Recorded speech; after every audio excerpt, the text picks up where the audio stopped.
রাধে বন্ধুরা, welcome back to my channel. চলে আসলাম আর একটা নতুন ভিডিওর সাথে। তোমরা কেমন আছো বন্ধুরা? আশা করি সবাই খুব ভালো আছো, আর তোমাদের আশীর্বাদে আমরাও ভালো আছি। আজ হচ্ছে উত্থান একাদশী। সবাইকে জানাই উত্থান একাদশীর অনেক অনেক শুভেচ্ছা, অভিনন্দন। তোমাদের সারা বছর খুব ভালো কাটুক, আর বিশেষ করে আজকের দিনটা অবশ্যই ভালো কাটুক। তো আজকে যেহেতু একাদশী, তো সারাদিন কী করি না করি সেটাই তোমাদের সঙ্গে শেয়ার করব। আর আজকে যেহেতু একাদশীর দিন, আজকে কিন্তু আর অন্য কিছু খাবো না। আজকে কিন্তু শুধু ফল খাবো বন্ধুরা, আর কিছুই খাওয়া যাবে না। আজকে যেহেতু ফলের একাদশী, তো তোমরা কে কে একাদশী করছো অবশ্যই কিন্তু আমাকে জানিও। তাহলে তোমরা সাথে থেকো, পাশে থাকো। ভালো লাগলে অবশ্যই লাইক কমেন্ট করো। আর তোমরা কেউ ভিডিওটা স্কিপ করো না, প্রথম থেকে শেষ পর্যন্ত দেখো।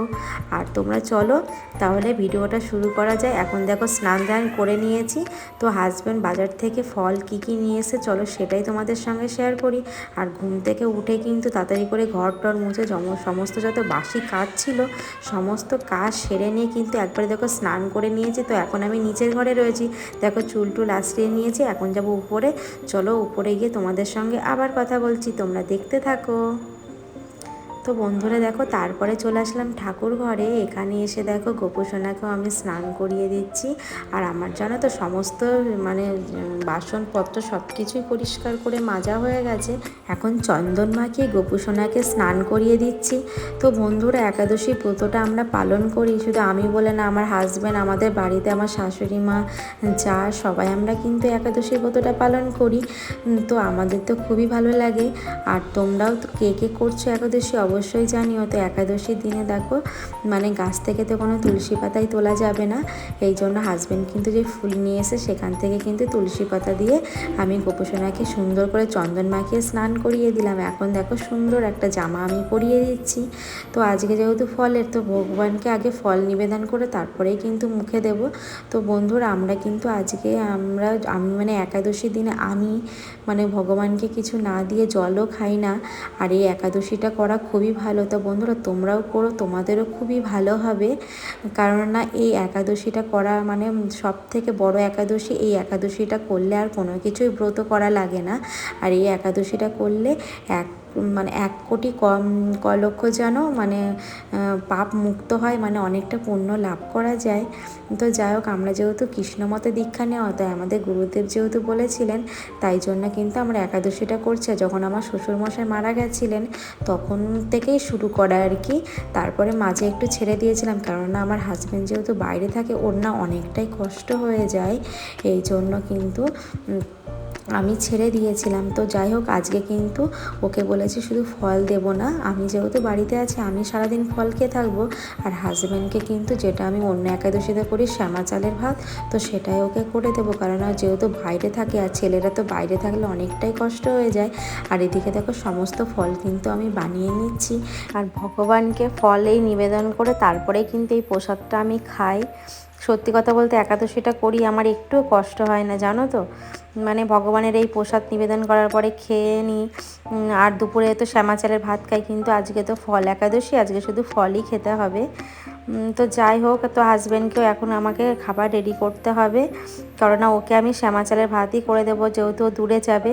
তো এই জন্য পুজোটাও সেরে নিচ্ছি। তো এখন দেখো সমস্ত ভগবানকে ভোগ নিবেদন করে দিচ্ছি। আর দুপুরে জানো তো সাবু দেবো, সাবু কলা ও দিয়ে তারপরে আমি খাবো। ওই জন্য এখন আমি পুজো দিয়ে কিন্তু সাবুটাও ভিজিয়ে নেব। আর যেহেতু কালকে তারপরে পারণ করে তারপরে কিন্তু ভাত খাবো। আর এই নিয়মগুলো জানো তো কেউ আমাকে শিখিয়ে দেয়নি, এগুলো আমি কিন্তু নিজে থেকেই করি। তো জানি না কিভাবে, কিন্তু এগুলো নিজে থেকে এমনিতেই শিখে গেছি বলতে পারবো না। হয়তো ভগবানের, হয়তো গোপালের আশীর্বাদ ছাড়া এটা কখনোই সম্ভব নয়। তো আমি এইসব নিয়মকানুন কোনোদিনও কেউ শিখিয়ে দেয়নি, কারোর কাছ থেকে শুনিনি। এটা আমার মন থেকে, আমার মনে আমার গোপাল আমাকে যেভাবে আমাকে শেখায় আমি কিন্তু সেইভাবেই শিখি। আসলে ভগবানের আশীর্বাদ না থাকলে তো কোনো কিছুই সম্ভব না। আর এইদিকে দেখো আমার পুজোটাও প্রায় হয়ে এসছে। তো পুজো হয়ে গেল কমপ্লিট। এখন আমি এই যে সাবুটা ভিজিয়ে নেব। তো অল্প সাবুই ভিজাবো, কারণ আমি না একদম সাবু খেতে পারি না। জানি না হয়তো খেতে পারবো কিনা, তাও ভিজিয়ে রাখি যদি খেতে পারি। কিন্তু আমার মাম্মাম খুব ভালোবাসে। আর কিন্তু সকালবেলা কিন্তু মাম্মাম স্কুলেও চলে গেছে, সেটা তোমাদের সঙ্গে কিন্তু প্রথম থেকে ভিডিওটা শুরু করিনি। একবারে স্নান দান করে তারপরে তোমাদের সঙ্গে ভিডিওটা আমি শুরু করেছি। তো এখন এখন সাবুটা ভেজানো থাক, তো তারপরে যাব রান্নাঘরের দিকে। তো চলো আমার গোপু সোনাকেও তোমাদের দর্শন করিয়ে দিই। তো আজকে উত্থান একাদশীতে সবাই তোমরা গোপুর দর্শন করে নাও, আশা করি তোমাদের আজকের দিনটা খুবই ভালো লাগবে। আর অবশ্যই কিন্তু আমার গোপুর জন্য একটা রাধে রাধে বলে দিও। তো যাই হোক, তারপরে চলে আসলাম রান্নাঘরে। এসে দেখো এখানে আলু সিদ্ধ দিয়েছি। আলু যেহেতু আগে সিদ্ধ দিয়েছি, সামা চালটা করতে তো 5 মিনিট লাগে, এই জন্য আলুটা যে একটু হয়ে এসে তখন চালটা দিয়ে দিয়েছি। এখন নামিয়ে নিয়ে দেখো ঝটপট করে আলুটা কিন্তু সিদ্ধ মাখিয়ে নিচ্ছি।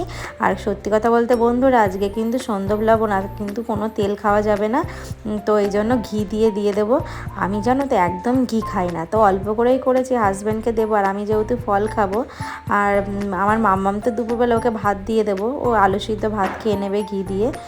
তো এখন আমি টিফিনটা গুছিয়ে নিচ্ছি।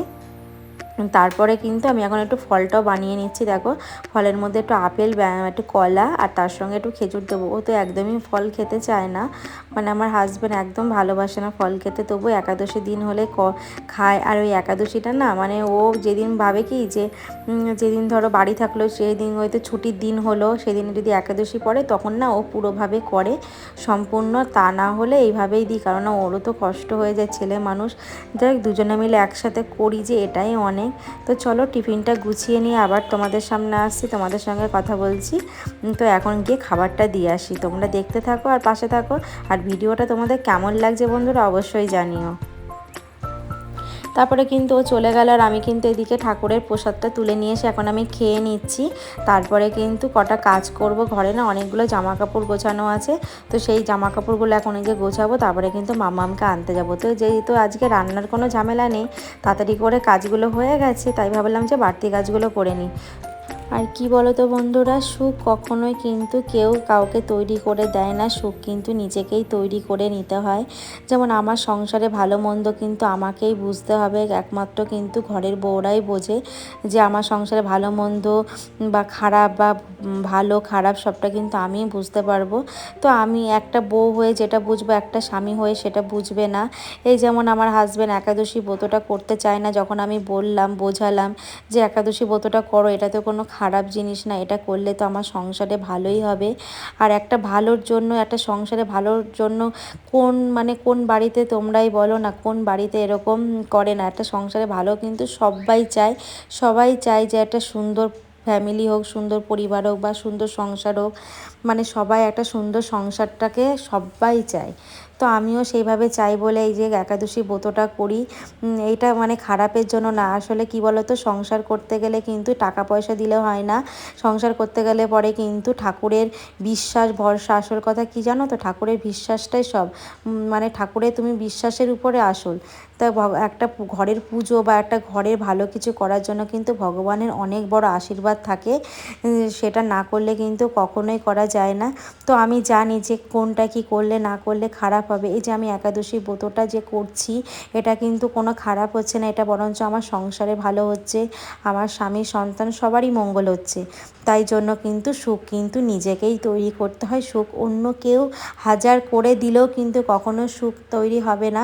একটা ভগবানের আশীর্বাদও সব থেকে বড় দরকার।